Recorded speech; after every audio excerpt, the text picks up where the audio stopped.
오늘 본문의 말씀은 칠병이어의 기적입니다. 다 알고 계시는 내용일 것입니다.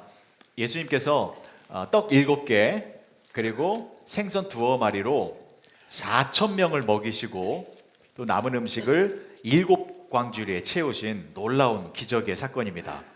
자, 그런데 이 내용이 어떤 기적과 비슷합니까? 오병이어와 비슷하죠. 비슷한 게 아니라 거의 동일합니다. 거의 동일해요. 떡과 생선으로 오병이어 때도 많은 사람들을 먹이셨고 이번에도 떡과 생선으로 많은 사람들을 먹이신 이런 기적의 사건인데, 그럼 이 동일한 기적의 내용을 왜 중복해서 기록한 것일까요? 중요한 이유가 있기 때문입니다. 여러분, 오병이어와 칠병이어의 가장 큰 차이점이 무엇인지 아십니까? 오병이어는 유대인들에게 베풀어 주신 기적이고 칠병이어는 이방 사람들에게 베풀어 주신 기적의 내용입니다. 그래서 이렇게 큰 차이점이 있기는 하지만, 그러나 아주 중요한 공통점이 있습니다. 그 공통점이 무엇이냐면 시작점이 동일하다라는 것입니다. 그 시작점이 무엇입니까? 예수 그리스도입니다. 그러니까 유대인들에게 베풀어 주신 기적을 똑같이 이방 사람들에게도 베풀어 주셨다라는 것은 유대인이건 이방 사람들이건 구원을 얻기 위한 그 믿음의 시작점, 구원의 시작점은 반드시 예수님이어야 한다라는 것을 알려주는 것입니다. 보십시오. 오병이어를 먼저 볼게요. 예수님께서 유대인들에게 오병이어의 기적을 나타내서 음식을 나누어 주셨죠. 자, 음식은 무엇을 상징하는 것입니까? 인간들에게 생명을 공급해 주는 것을 상징하는 것이죠. 우리 인간은 음식을 섭취해야만 살아갈 수 있는 존재입니다. 음식이 없으면 살 수가 없습니다. 근데 예수님께서 음식을 공급하여 주셨다라는 것은 예수님이 생명의 공급자이시다 라는 것을 알려주신 것입니다. 자, 이것은 또한 영적인 상징인데 예수님은 생명의 떡이시기 때문에 예수님으로부터 나오는 그 양식의 떡을 먹어야 영생을, 구원을 얻게 되어진다라는 것입니다. 그러니까 구원의 시작점이 예수님이시다. 예수님만이 구원의 은혜를 베풀어 주신다라는 것을 알려주신 내용인데, 그런데 그 구원의 은혜는 유대인들에게만 베풀어지는 것이 아니라 이방 사람들에게도 베풀어지는 것이다 라는 것이죠. 자, 그러면 이 이방 사람들도 유대인들처럼 구원의 은혜를 얻기 위해서는 무엇을 먹어야 합니까? 그렇죠. 예수님이 주시는 생명의 떡, 동일한 양식을 먹어야 하는 것입니다. 그래서 이 사건 전에 수로보니게 여인의 이야기가 먼저 나온 것입니다. 이방 여인이었던 이 사람이 참다운 구원을 얻기 위해서는 이 여인처럼 나는 주인의 상에서 떨어지는 부스러기를 먹겠습니다 라고 고백하며 예수님께서 주시는 동일한 음식을 먹는 것, 예수님의 시작점이 되어야 구원의 은혜를 얻게 되어진다 라는 내용이 나온 것이고, 그 다음에 지난주에 살펴본 것처럼 귀 먹고 말을 더듬는 자를 예수님께서 에바다의 축복으로 회복시켜 주셨잖아요. 이건 역시 이 사람은 예수님을 믿고 있었지만 세상 종교와 혼합되어져서 내가 중심이 되어진 신앙의 모습을 보였잖아요. 그래서 나의 질병의 고침을 받는 것이 중요했고 나의 문제가 해결받는 것이 중요해서 예수님께 찾아왔잖아요. 근데 그것이 아니다라고 하면 예수님께서 에바다의 축복을 베풀어 주셔서 신앙의 시작점을 다시 올바르게 하나님의 말씀, 예수님으로 변화시켜 주신 그러한 사건이 나온 것입니다. 그리고 이러한 내용의 흐름 속에서 오늘 칠병이어의 이 사건이 하이라이트가 되는 겁니다. 자, 보십시오. 수많은 이방 사람들이 모여 있었습니다.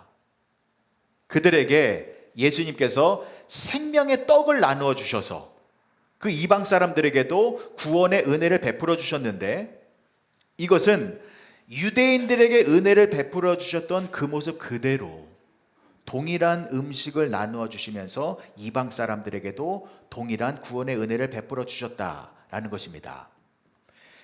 계속해서 무엇을 강조하는 것입니까? 우리의 구원자는 오직 예수 그리스도 한 분이시다. 오직 예수님만이 우리의 유일한 구원자이시다. 이방인이건 유대인이건 모두가 오직 예수 그리스도께서 주시는 양식과 말씀을 먹어야 구원의 은혜를 누릴 수 있게 된다는 것입니다. 그래서 칠병이어의 사건이 이방 사람들을 대상으로 베풀어진 것이기 때문에 너무나도 중요한 것이죠. 그렇죠? 자, 그런데 이 칠병이어의 사건을 조금 더 자세히 들여다보면 또 다른 귀한 의미가 담겨져 있는 것을 알게 됩니다. 두 가지를 살펴보아야 하는데 시간 관계상 오늘은 한 가지만 살펴보도록 하겠습니다. 자, 1절의 말씀 다시 보실게요. 그 무렵에 또 큰 무리가 있어 먹을 것이 없는지라 예수께서 제자들을 불러 이르시되. 자, 이방 사람들이 예수님의 말씀을 듣기 위하여 많이 모여 있었습니다. 근데 이 사람들이 사흘 동안 밥을 먹지 못하고 있었어요. 그러니 얼마나 예수님의 입장에서는 그들이 불쌍해 보였겠습니까? 그래서 예수님의 마음이 이랬어요. 어떤 마음이었냐면 2절과 3절 보시겠습니다. 내가 무리를 불쌍히 여기노라. 그들이 나와 함께 있은지 이미 사흘이 지났으나 먹을 것이 없도다. 만일 내가 그들을 굶겨 집으로 보내면 길에서 기진하리라. 그 중에는 멀리서 온 사람들도 있느니라. 예수님의 마음이 어떤 마음입니까? 이 사람들에게 음식을 나누어 주고 싶으셨어요. 그래서 제자들에게 이렇게 물어본 겁니다. 내가 이 사람들에게 음식을 좀 주고 싶은데 어떻게 하면 그들에게 음식을 줄 수 있겠느냐, 이렇게 물어본 것이거든요. 근데 여기에 대하여 제자들이 이렇게 대답을 합니다. 보세요. 4절의 말씀 보십시오. 제자들이 대답하되 이 광야 어디서 떡을 얻어 이 사람들로 배부르게 할 수 있으리까? 제자들이 뭐라고 대답한 겁니까? 예수님, 여기 지금 광야입니다. 보십시오. 식당이 있습니까? 카페가 있습니까? 맥도날드 없습니다. 그런데 우리가 어디서 음식을 구해다가 이 많은 사람들을 배부르게 할 수 있겠습니까? 불가능합니다. 도저히 할 수 없습니다라고 부정적인 대답을 했는데, 제자들이 왜 이런 말을 했을까 궁금해서 제가 이제 주석도 찾아보고 다른 목사님들 설교를 어떻게 하시나 들어봤습니다. 공통점이 이거였어요. 뭐냐면 이 제자들의 우매함을 지적하고 있었습니다.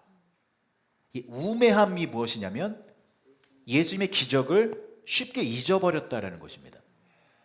은혜에 대한 망각, 기적에 대한 망각. 여러분, 이 제자들이 오병이어의 기적을 체험한 것이 불과 며칠 전이에요. 먼 옛날 과거 시점이 아니라 정말 백보양보해서 제일 먼 과거로 쳐봐도 3년 전이에요. 왜요? 예수님의 공생애가 3년밖에 안 되셨잖아요. 그러니까 백보양보해서 그래 제일 과거로 쳐도 3년 전.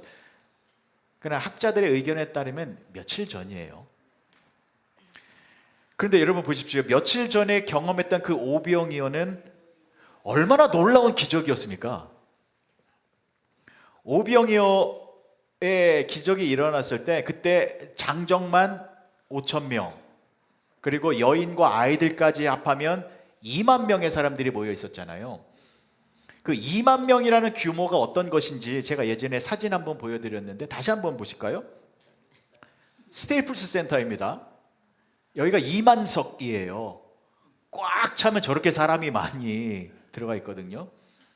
예수님께서 떡 5개와 물고기 2마리로 저 엄청나게 많은 사람들에게 음식을 나누어 주셨는데 모자르게 주신 것이 아니라 그들이 원하는 대로 배불리 먹게 하셨어요. 원하는 만큼 주셨어요. 그리고 나서 음식이 12광줄이나 남았잖아요. 여러분, 이거 굉장한 기적의 사건이었습니다. 그러니까 그 전까지는 예수님께서 많은 다양한 기적의 모습을 보여주셨는데 그때까지는 극히 개별적인 사건들이었어요. 한 사람의 질병을 고쳐주신다거나 그 사람의 귀신을 쫓아내주신다거나 그 사람의 연약한 모습을 회복시켜주시는 그런 오병이어는요, 2만 명이라는 굉장히 많은 사람들 앞에서 대중적으로 예수님의 하나님 되심의 놀라운 능력을 나타내신 거였거든요. 굉장한 기적이었어요. 좀 표정 좀 여러분 와 이러시면 안 될까요? 그럼 보십시오. 그 놀라운 기적을 체험했던 사람들이 어떤 반응을 보였는지 아십니까? 예수님께 우르르 몰려들어서 예수님을 임금 삼으려고 했잖아요. 이 너무 큰 기적을 경험했기 때문에 이분이야말로 우리의 왕이 되셔야 한다. 그런 반응이 나타났고, 또한 예수님의 제자들 역시 그 놀라운 기적의 현장에 있었습니다. 제자들이 그 놀라운 모습을 보고 경험하고 체험했어요. 제자들이 그 오병이어의 기적으로 나온 떡과 물고기를 먹었을까요? 안 먹었을까요? 더 많이 먹었을 거예요. 아마 배고파서. 그러면 제자들이 그때 무엇을 느꼈을까요? 예수님은 불가능을 가능한 것으로 만드시는 분이시구나. 예수님은 많은 사람들에게 음식을 나누어 주실 수 있는 참다운 구원자이시고 생명의 공급자이시구나. 제자들이 그때 그것을 알았을까요? 몰랐을까요? 당연히 알았겠죠. 그들도 체험했기 때문에. 근데 보십시오. 지금 동일한 상황이 벌어졌어요. 똑같은 상황이에요. 오병이어와 같이 광야, 들판이라는 장소, 또 사람들이 많이 모여 있었고, 또 그 많은 사람들이 배고픈 상태입니다. 그렇죠? 자, 그런데 이때 제자들에게 무엇이 있었는지 아십니까? 떡 갖고 있었어요. 제자들이. 말씀 보실게요. 5절의 말씀 보십니다. 예수께서 물으시되 너희에게 떡 몇 개가 있느냐? 이르되 7이로소이다 하거늘. 제자들이 떡을 갖고 있어요? 안 갖고 있어요? 갖고 있어요. 7개나 가지고 있어요. 자, 그럼 보십시오. 수많은 사람들이 배고픔의 문제가 있을 때 그때 예수님께서 내가 이들에게 음식을 좀 나누어 주고 싶은데 어떻게 하면 좋겠니? 라고 예수님께 물으셨을 때 이 제자들은 무엇을 기억해내야 해요? 오병이어의 사건. 오병이어의 사건을 기억해서 자신들이 지금 또 떡도 가지고 있잖아요. 그러면 오병이어의 사건을 기억해내서 예수님, 우리에게 떡 7개가 있습니다. 이거 가지고 지난번에 오병이어의 기적을 나타내신 것처럼 이번에도 동일한 은혜를 나타내 주십시오. 그러면 저들에게 배고픔의 문제가 해결될 것입니다. 라고 말해야 되지 않은 겁니까? 그렇죠. 그런데 제자들이 뭐라고 대답했어요? 예수님, 이 광야에서 어떻게 음식을 구할 수 있겠습니까? 불가능합니다. 라고 대답했어요. 왜 이렇게 대답했을까요? 그렇죠. 많은 분들이 지적한 것처럼 제자들의 우매함이란 예수님의 기적과 은혜를 쉽게 잊어버리는 것을 뜻하는 것이기 때문에, 그래서 우리는 이런 제자들의 모습을 닮지 아니하고 예수님께서 베풀어 주신 은혜와 기적을 항상 기억하여 늘 하나님께 감사하며 살아야 한다라고 주석과 목사님들이 설교를 하시더라고요. 아멘이에요. 저도 아멘 했어요. 당연히 옳으신 말씀이잖아요.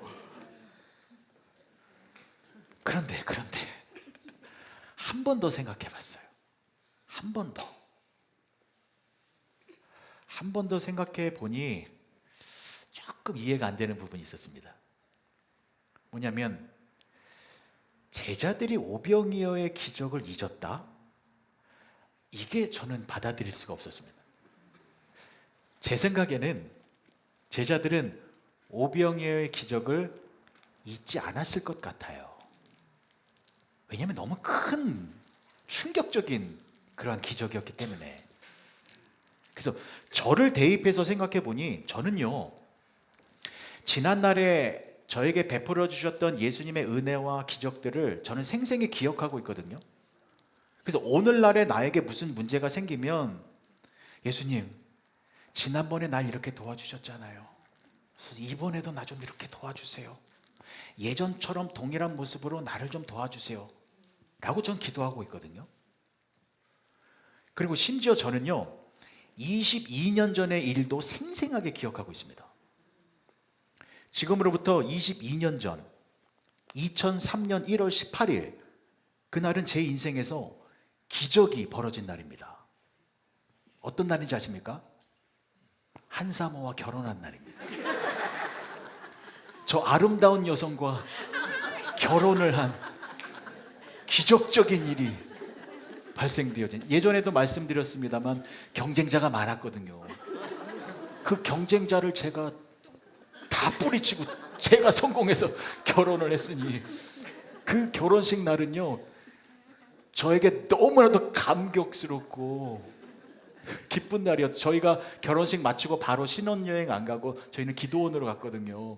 기도원으로 가서 기도를 하는데 눈물 콧물이 막 터져나는 거예요. 너무 감사합니다. 막 기뻐서, 너무 기뻐서. 그래서 그 22년 전에 그 생생했던 기적의 사건을 저는 생생하게 기억하고 있는데, 제가 이 말씀을 왜 드리냐면, 부부로 살다 보면 가끔 이렇게 티격태격 할 때가 있잖아요. 다툼이 있을 때, 그때 저는 그날을 생각해요. 내가 이러면 안 되지. 그때 그 기적이 벌어졌던 이 감사하고 그 다음에 기쁨이 충만했던 것을 그대로 기억하면서, 다툼이 일어나면 내가 이러면 안 되지 하면서 이렇게 다시 화해를 하고 풀고 나가는.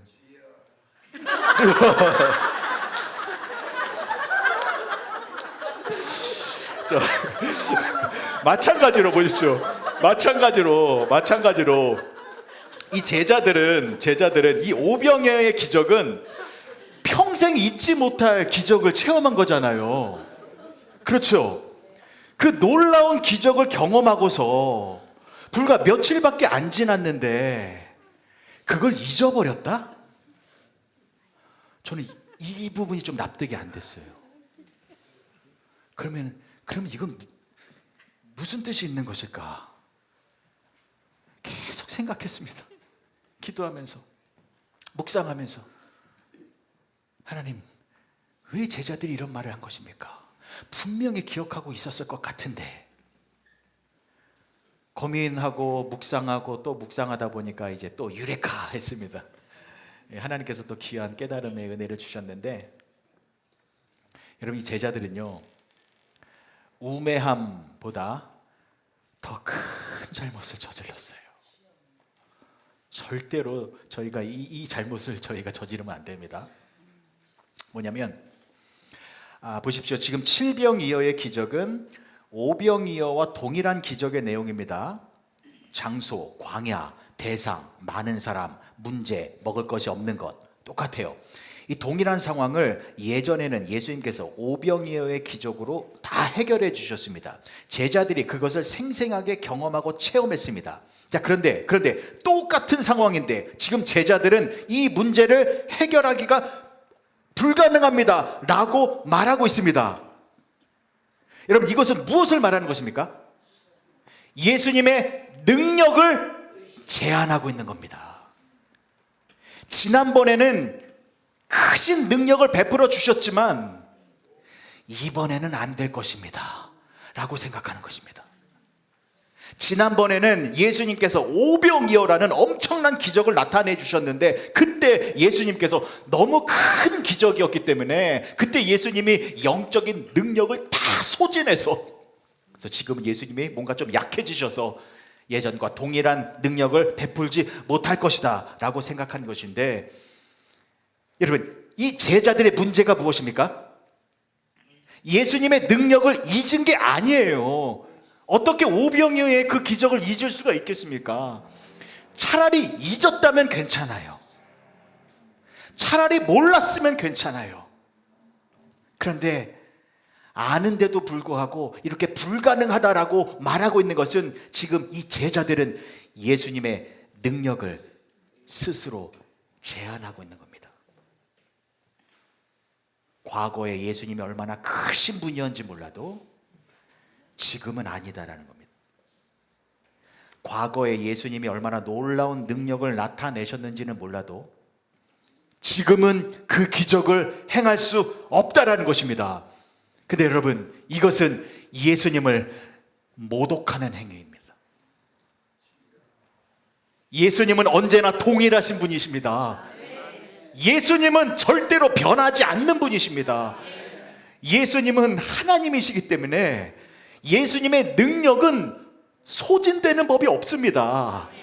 시간에 상관없이, 장소에 상관없이, 상황에 상관없이, 인물에 상관없이 예수님은 동일한 능력을 베풀어 주시는 분이십니다. 근데 예수님은 그때는 예수님께서 오병이어의 큰 기적을 나타내셨지만 지금은 그러한 능력을 베풀어 주실 수 없겠다라고 생각하며 예수님의 능력을 스스로 제한하고 있는데, 저는 이것이 가장 큰 문제라고 생각합니다. 근데 이 문제가 저와 여러분들 가운데도 있습니다. 우리도 예수님의 능력을 스스로 제한할 때가 있습니다. 우리가 이런 생각하잖아요. 성경을 읽어보면 예수님께서 물로 포도주를 만드시고, 예수님께서 물 위를 걸어 다니시고, 병자들을 고쳐주시고, 귀신을 쫓아내시고, 심지어 죽은 자도 살리시는 내용을 보게 되는데, 그런 내용을 읽을 때마다 와, 예수님 정말 대단하신 분이시구나, 예수님은 참으로 능력이 많으시고 정말로 인류의 구원자이시구나 라고 생각을 하죠. 그러나 성경에 나오는 이 위대한 역사들이 지금은 일어나지 않을 것이다 라고 생각을 하는 것입니다. 예수님의 능력이 2000년 전에는 가능했어도 지금 21세기를 살아가고 있는 이 시대에는 그 능력이 나타나지 않을 것이다 라고 생각하는 것입니다. 그리고 성경에 보니 예수님께서 많은 사람들을 회복시키시고 질병을 고쳐주시고 모든 문제들을 해결해 주셨는데, 그 사람을 회복시키는 예수님의 능력이 나에게는 임하지 않게 될 것이다. 다른 사람들은 몰라도, 내지는 성경에 나와 있는 능력일지 몰라도 나에게는 동일한 능력이 벌어지지 않을 거야 라고 하며 예수님의 능력을 스스로 제한한 모습이 우리 가운데도 있다라는 것입니다. 그러나 여러분, 예수님은 알파와 오메가이십니다. 예수님은 영원하신 분이십니다. 영원하시다라는 것은 변하지 아니하신다라는 것입니다. 예수님은 성경에 기록되어진 그 모습 그대로 지금도 동일하게 역사하고 계십니다. 성경에 나와 있는 놀라운 기적의 역사들 지금도 동일하게 저와 여러분들에게 베풀고 계시다라는 것입니다. 이것을 잊으시면 안 됩니다. 그런데 문제는 그걸 못 느껴요. 우리가 도대체 이 놀라운 기적이 나에게 지금도 행해지고 있다고? 못 느끼겠는데요? 나는 경험해보지 못했는데요? 내가 감기 걸려서 기도를 그렇게 많이 했는데도 감기도 안 고쳐지던데요? 그런 경우 많이 있죠.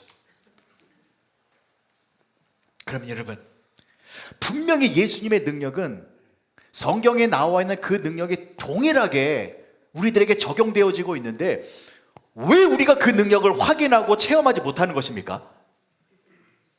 이유를 말씀드리겠습니다. 그 이유는 신앙의 기준점이 나이기 때문입니다. 내가 신앙의 기준점이 돼서 나의 문제가 해결되어지고 나의 질병이 고침을 받고 나의 사업이 번창되어지고 나의 계획이 이루어지는 것, 이것을 바라면서 내가 원하는 것이 이루어지는가 이루어지지 않는가, 이것을 통하여 예수님의 능력의 유무를 판단하고 있다는 것입니다. 그런데 여러분, 예수님의 능력은 여러분들의 문제를 해결해 주기 위하여 베풀어지는 것이 아닙니다. 여러분, 예수님의 능력은 우리들에게 생명의 떡을 공급해 주시는 능력입니다. 예수님의 능력은 우리를 구원하여 주시는 능력입니다. 예수님의 능력은 저와 여러분들에게 영원한 생명을 주시는 능력입니다. 예수님의 능력은 죄에 사로잡혀 있었던 저와 여러분들을 죄의 권세에서 끄집어내어 하나님의 자녀로 만들어주는 이 놀라운 역사를 베풀어 주시는 것이 예수님의 능력인 것입니다. 이 능력이 사그러들 것 같습니까? 저와 여러분들을 믿음으로 지켜주시고 생명으로 지켜주시고 구원하여 주시고 하나님의 자녀로 만들어주시는 이 가장 크고 놀라운 이 예수님의 능력, 사그러들 것 같습니까?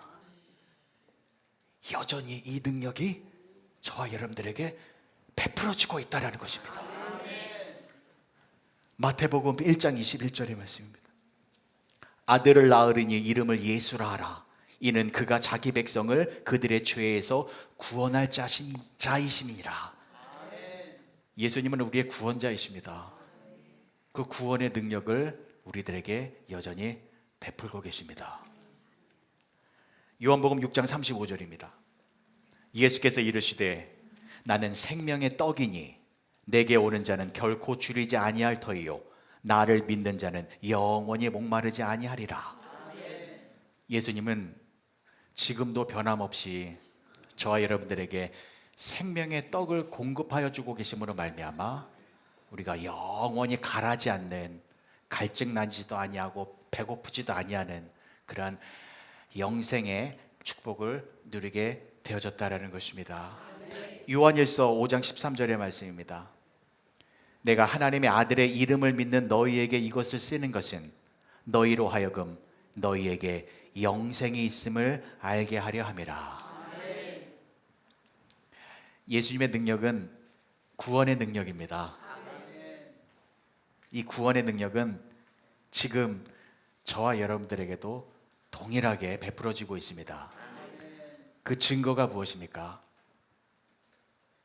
예수님께서 우리들에게 주시는 구원의 능력이 지금 나에게 베풀어지고 있다라는 증거가 무엇입니까? 여러분, 지금 이 세상은요, 하나님을 외면하는 시대입니다. 하나님을 저버리고 하나님을 등지고 하나님이 없다라고 말하는 시대입니다. 그런데 지금 저와 여러분들은 여기서 무엇을 하고 계십니까? 우리 하나님께 예배를 드리고 있습니다. 하나님을 사랑해서 이 세상 그 무엇보다 하나님을 가장 소중하게 여겨서 하나님께 예배 드리는 것이 가장 기쁜 일이기에 이 자리에 나와 하나님께 예배를 드리고 계십니다. 이것이 증거입니다. 여러분들이 하나님의 자녀가 되어 구원을 받은 복된 백성으로 살아가고 있다는 증거입니다. 때문에 이 모습을 통하여 예수님은 나에게 여전히 구원의 은혜를 베풀고 계시구나 라는 것을 잊지 마시어 예수님께 늘 감사의 찬양을 올려드리며 살아가시는 여러분 모두가 되어주시길 주님의 이름으로 간절히 축복합니다. 또 한 가지 기억할 것이 있습니다. 끝날 줄 알았지요. 예수님께서 우리들에게 변함없는 기적을 베풀어 주시고 있는 것, 이것 한 가지 또 기억하셔야 돼요. 그게 뭐냐면 죄 사함의 은혜입니다. 죄 사함의 기적 동일하게 베풀어 주고 계십니다. 이것을 왜 우리가 기억해야 하냐면 우리가 예수님의 죄 사함의 능력 또한 우리 스스로 제한할 때가 있기 때문입니다. 어떨 때요? 우리가 반복적인 죄를 지을 때. 그래서 지난번에는 예수님께서 나의 죄를 용서해 주셨을지 몰라도 내가 똑같은 죄를 또 짓고 있으니 이번에는 용서해 주지 않으실 거야. 내가 내 모습을 봐도 한심한데 그때 내가 그렇게 용서해달라고 눈물 콧물 흘리면서 그때 그렇게 죄 용서함의 은혜를 받았는데, 다시는 그 죄를 짓지 않겠다고 그렇게 다짐했는데 지금 또 그 죄를 짓고 있으니 이제는 예수님이 나의 죄를 용서해 주지 않으실 거야 라는 생각을 해보셨습니까? 안 해보셨습니까? 그러나 여러분, 예수님의 죄사함의 능력조 제한하지 마십시오. 예수님의 보혈의 피는 영원히 흐르는 사랑의 피입니다. 예수님의 보혈의 피는 절대로 마르거나 소진되지 않는 사랑의 능력의 피입니다. 그래서 예수님의 죄사함의 능력은 동일한 능력으로 영원토록 지속되는 것입니다. 예수님의 보혈의 피는 계속해서 영원토록 여러분들의 죄를 깨끗하게 씻어주셔서 여러분들을 하나님의 귀한 자녀로 만들어 주고 계시다라는 것입니다. 히브리서 9장 12절의 말씀 보십시오. 염소와 송아지의 피로 하지 아니하고 오직 자기의 피로 영원한 속죄를 이루사 단번에 성소에 들어가셨느니라. 예수님의 보혈의 피는요, 영원한 속죄를 이루는 피예요. 여러분들의 반복되는 죄를 예수님은 영원토록 씻어주십니다. 여러분 죄 짓죠? 영원토록 반복적으로 한번 지어보세요. 괜찮아요, 지어보세요. 죄 지어보세요. 예수님이 가만히 계실 것 같습니까? 영원토록 여러분들의 죄를 깨끗하게 씻어주십니다. 영원토록, 영원토록. 여러분 너무 감사하지 않습니까? 요한일서 1장 9절이요. 만일 우리가 우리 죄를 자백하면 그는 미쁘시고 의로우사 우리 죄를 사하시며 우리를 모든 불의에서 깨끗하게 하실 것이요. 걱정하지 마시고요, 다시 한번 보혈의 피를 의지하며 회개하시기 바랍니다. 예전과 동일한 능력으로 나의 죄를 깨끗하게 씻어주실 것입니다. 늘 보혈의 피를 의지하며 회개 기도를 드리는 가운데에 정결한 모습으로 하나님과 동행하며 사시기 바랍니다. 그래서 예수님의 능력은 절대로 변하거나 제한되거나 멈추는 것이 아니다 라는 것을 기억하셔서 나를 향한 구원의 능력 영원토록 유지되고 있기에 나는 영원토록 하나님의 자녀가 되어졌다 라는 것에 감사하시고, 이 땅에 살아가는 동안 여러 가지 죄를 짓게 될 때에 그때 즉시로 보혈의 피를 의지하여 회개 기도를 드리시는 가운데에 예수님의 보혈의 피의 능력으로 거룩하고 정결한 모습으로 살아가시는 여러분 모두가 되어주시길 주님의 이름으로 간절히 축복합니다. 기도하시겠습니다. 좋으신 아버지 하나님, 은혜를 감사합니다. 오병이어의 기적이 동일하게 칠병이의 기적으로 이어졌습니다. 예수님의 능력은 동일하게 이어지는 것입니다. 그 동일한 구원의 능력이 나에게도 임하게 됨을 감사하고 찬양을 올려드립니다. 또한 죄사함의 능력이 동일하게 나에게 베풀어지고 있사오니 그 놀라운 예수님의 은혜 안에서 감사, 찬양, 영광을 돌리며 살아가는 우리 모두가 되게 하여 주시옵소서. 예수님의 이름으로 기도합니다.